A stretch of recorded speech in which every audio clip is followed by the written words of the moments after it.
Lola, what's the meaning of mistress? Saan mo ba nakuha yung salita na yan? Isang kaklase ko po, sabi niya, may mistress po yung tatay niya. Bad ba ang mistress? Ay, oo. Bad ang mistress. Kasi, yun ang anay na sumisira ng bahay. At yan ang mga kabit. Lourdes! Ano ba yung pinagsasabi mo sa apo ko? Tinuturuan mo ang apo ko ng bad words?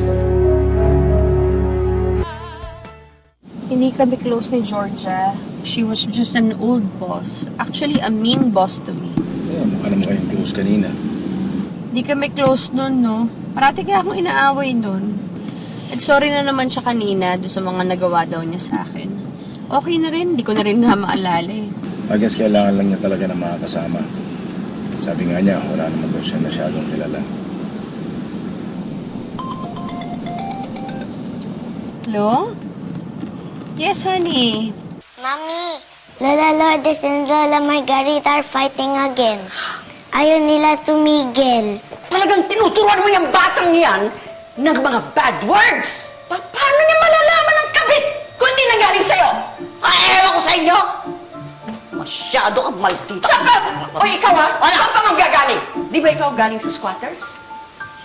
Hindi naman ako. Lalong hindi ako ang social ko. Hindi ako!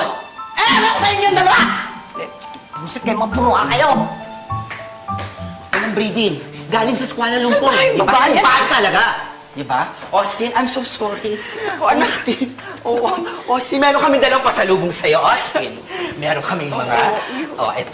Meron kaming fudge brownie. Akalain mo may fudge brownie. Ang ganda-ganda ng mga kinukulayan mo. Ha? Ano yung mga...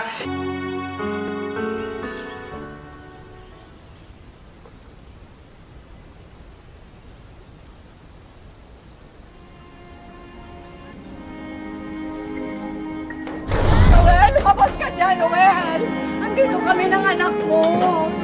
Lourdes, ano ba? Sinabi ko na huwag ka nang pupunta dito eh. Noel, parang awa mo na. Walayan mo na yung pokpok na yan. Kami ang pamilya. Hoy! Tayo. Itong pokpok at yung bagong asawa ng asawa mo, umalis ka na dito. Paulit-ulit lang tayo Di mo na mapapawi si Noel. Buntis ako.